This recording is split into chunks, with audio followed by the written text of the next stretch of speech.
السلام علیکم دوستو. بچے خالص ہوتے ہیں، خالص دماغ رکھتے ہیں. اکثر آپ نے دیکھا ہوگا بچے سچ بولتے ہیں. بچوں کی باتوں کے اندر ملاوٹ نہیں ہوتی.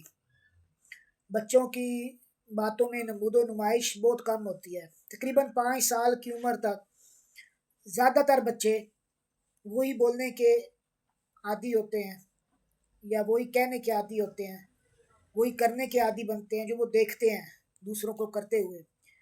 بچے بڑوں کی یا دوسروں کی عادات سے، ان کی حرکات سے ان کی اصلیت پہچان لیتے ہیں. کیونکہ وہ زبان پہ زیادہ عبور نہیں رکھتے، تو ان کو زبان کی سمجھ نہ ہونے کی وجہ سے ان کا سارا زور جو ہوتا ہے وہ دوسروں کی عادات، حرکات اور سکنات پہ ہوتا ہے. اور ایک بات ذہن میں رکھیں، انسان زبان سے تو جھوٹ بول سکتا ہے، لیکن اپنے اس کا جو جسم ہے اس سے جھوٹ بولنا بہت مشکل ہوتا ہے. جو جھوٹا شخص ہوتا ہے، جو جھوٹ بولنے والا ہوتا ہے، جب وہ جھوٹ بولتا ہے تو کوئی نہ کوئی اس کا جسم ایک ایسا کیوں دے دیتا ہے، اشارہ دے دیتا ہے، جس سے سمجھدار لوگ یہ سمجھ سکتے ہیں کہ یہ سچ نہیں بول رہا. اسی لیے جو بچے ہوتے ہیں، کیونکہ ان کی یہ حس جو ہوتی ہے نان وربل جو زبان ہے، یعنی بغیر لفظوں کے جو زبان ہے، اس کو سمجھنے کی وہ بڑی تیز ہوتی ہے. بچے بندوں کے رویے پاڑ لیتے ہیں، اور پھر جس کا رویہ انہیں اچھا نہیں لگتا اس سے دور ہو جاتے ہیں. بچے یہ بھانپ لیتے ہیں کہ کون میرے ساتھ کس حد تک مخلص ہے. اسی لیے آپ دیکھتے ہیں کہ ماں چاہے مارتی بھی ہوگی، بچہ پھر بھی ماں کے قریب جائے گا، کیونکہ بچے کو پتہ ہے، بچہ اندر جانتا ہے کہ یہ ماں جو ہے اس سے زیادہ مخلص میرے ساتھ اور کوئی نہیں ہے. اس طرح پھر باپ کا رشتہ بھی ہے. تو اب جو دوسرے ہوتے ہیں، پرائے ہوتے ہیں، بعض اوقات ایسے لوگ بھی ہوتے ہیں جو ماں باپ کے سامنے بچوں سے زیادہ پیار کرنا شروع کر دیتے ہیں، ان کی خوشامد حاصل کرنے کے لیے، یا ان والدین کو یہ تاثر دینے کے لیے کہ دیکھیں ہم بچوں سے کتنا پیار کرتے ہیں، آپ کے بچوں سے کتنی شفقت سے پیش آتے ہیں. لیکن حقیقت میں جب بچے اکیلے ہوں اور وہ ان سے بے رخی برتے ہیں تو بچے ان کا رویہ کاپی کر لیتے ہیں. پھر بچے ان لوگوں کے پاس دل سے نہیں جاتے، ان سے دور رہنے کی کوشش کرتے ہیں، کیونکہ بچے جو ہوتے ہیں وہ لفظوں کی بجائے جسم کی حرکات کو پڑھ لیتے ہیں. پھر انسان جوانی میں قدم رکھتا ہے، اور ہمارے ہاں جوانی کو بہت زیادہ ویلکم کیا جاتا ہے، موسٹ ویلکم کیا جاتا ہے، چاہے مردوں میں ہوں عورتوں میں ہوں، جوانی کو سب ویلکم کرتے ہیں. لیکن حقیقت یہ ہے کہ جوانی جو ہوتی ہے وہ انسان کو اندھا کر دیتی ہے. یہ وہ دور ہوتا ہے کہ جب انسان بچپن میں اس کی توجہ دوسروں پر ہوتی تھی، کون کیسا ہے وہ یہ جاننے کی کوشش کرتا تھا.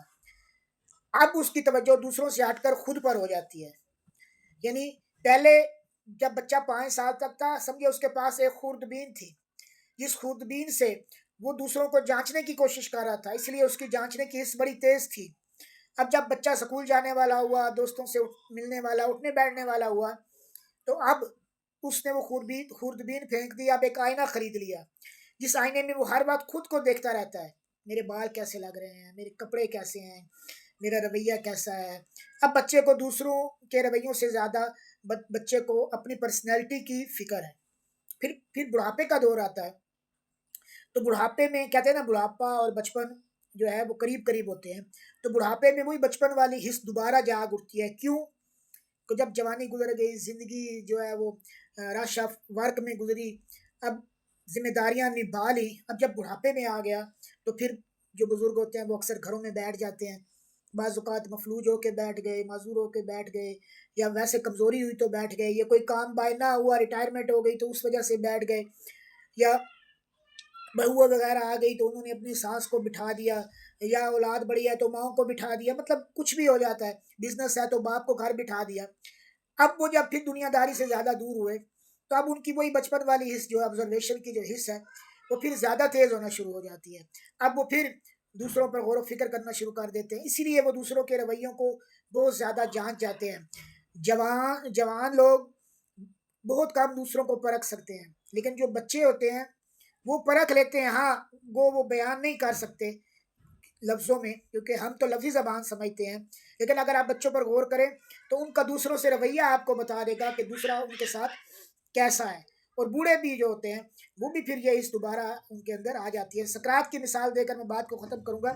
سقراط نے اپنی جوانی اپنے بچپن پہ قربان کر دی، مطلب اس نے اپنی وہ جو حص ہے وہ مرنے ہی نہیں دی، اس نے جوانی میں بھی آ کر خود کو بچوں کی طرح رکھا، سوال پہ سوال، سوال پہ سوال، سوال پہ سوال، سوال پہ سوال، اور ہر جگہ سوال پہ سوال کیے، اتنے سوال کیے کہ وہ ایک فلسفی اور منطق میں جو ہے سقراط ایک نام پڑ گیا۔ اب منطق کی جب بھی بات کریں گے تو وہ سقراط کے بغیر ادھوری ہوگی۔ اس نے بھی یہی رویہ اپنایا، سوال پہ سوال کر کے، یعنی لوگوں کو پرکھنے کا، لوگوں کو پڑھنے کا، لوگوں کو جانچنے کا، خود سے دھیان ہٹا دیا، اپنی توجہ دوسروں پہ رکھی۔ آج اس کا سب سے بڑا فائدہ یہ ہوتا ہے کہ آپ دوسروں سے سوشلی طور پر بہت اچھے روابط قائم کر پاتے ہیں۔ جب دوسروں کو آپ سمجھتے ہیں، ان کی عادات سمجھ آتی ہیں، ان کے خصائل سمجھ آتے ہیں، ان کے پسند ناپسند سمجھ آتی ہے، تو پھر آپ کوشش کرتے ہیں کہ دوسروں کو ان کے رویوں کے مطابق جو ہے ٹریٹ کریں، جس سے بہت زیادہ لڑائیاں کم ہو جاتی ہیں، بہت سارے مسائل حل ہو جاتے ہیں۔ بعض اوقات آپ دھوکے کھانے سے بچ جاتے ہیں، لوگوں کی اصلیت سامنے آ جاتی ہے، اور بعض اوقات آپ کسی غلط شخص پر بھروسہ کرنے سے بچ جاتے ہیں، اور بعض اوقات آپ کسی معصوم کو مجرم بنانے اور اس پر بدگمانی کرنے سے بچ جاتے ہیں، جب آپ لوگوں کے رویوں پر، یعنی غیر لفظی رویوں پر، جسم کی حرکات و سکنات پر توجہ دے کر ان کی حالت کو سمجھنے کی کوشش کرتے ہیں۔